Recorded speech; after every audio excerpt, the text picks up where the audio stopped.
In this lesson, I want to show you a brand new feature in Adobe Photoshop Creative Cloud that to me is a real game changer.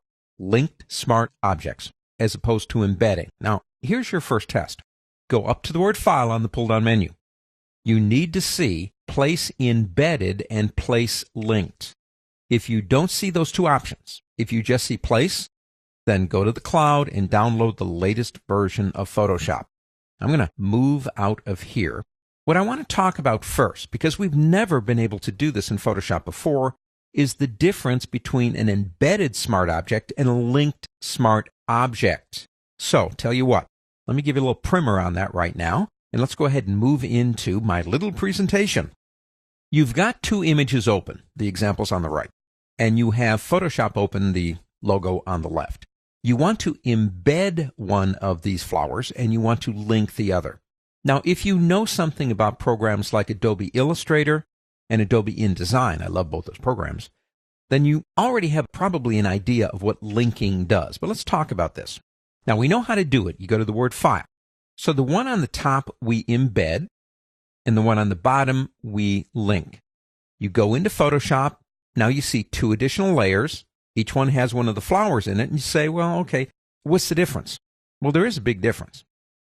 When you embed something, you're making a copy. The original is no longer in any way involved with the one that's in Photoshop. When you link, I love this, it creates a link to the original. Now, what does that mean? That means that the one in Photoshop is influenced by the linked smart object. So if we go back to the embedded one, the original, and we change it, change flowers to red, it's not going to do anything to the one in Photoshop, because the one in Photoshop is a copy. But if we change the linked smart object original, every other Photoshop document that contains that image will change. So this is a tremendous advantage when you're working with one object that you're trying to put into multiple Photoshop documents.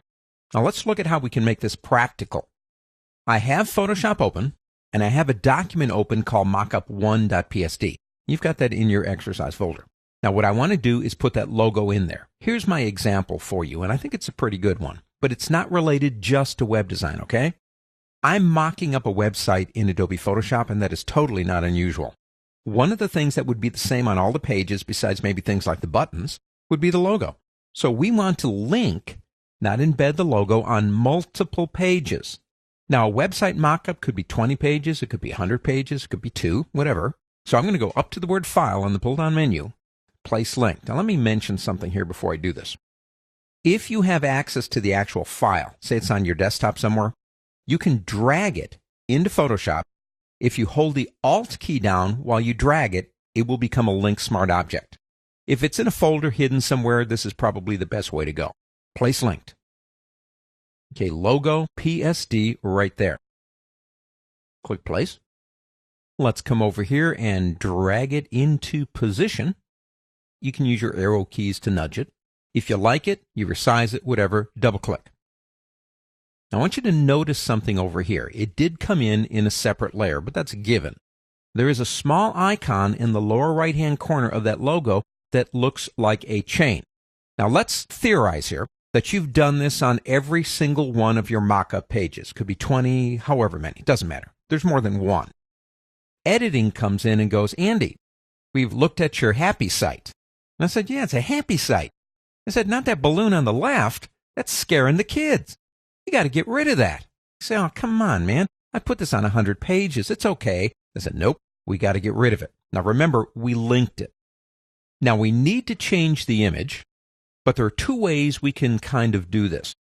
One is if the document that has the linked item in it is open, and there it is.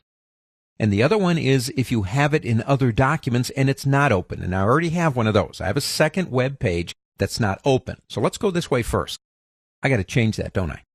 Well, I have to get back to the original. This is as easy as pie.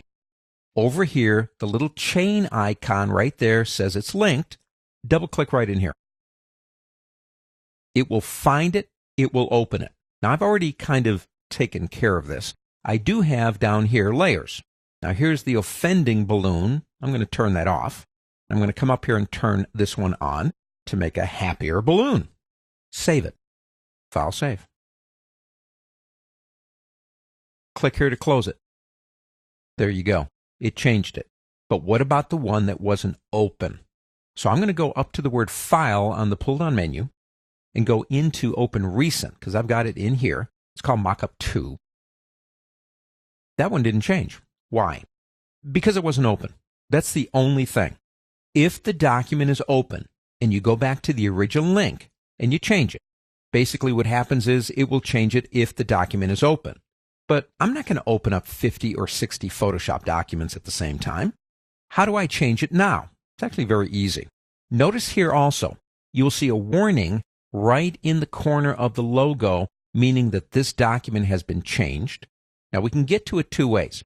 We can right-click over here, or you can go up to the word Layer on the pull-down menu, go down to Smart Objects, and basically select either Modify One or All, if you have more than one. There you go. Linked Smart Objects, as I mentioned, is to me a game changer in how we work in Photoshop and puts Photoshop in par with programs like Illustrator and InDesign. It gives us the ability to take one single document. Now, it could be Photoshop, it could be Illustrator, it doesn't have to be Photoshop, and bring it into Photoshop and change the original and then change all the other documents that it is linked to. That's pretty cool. Linked Smart Objects.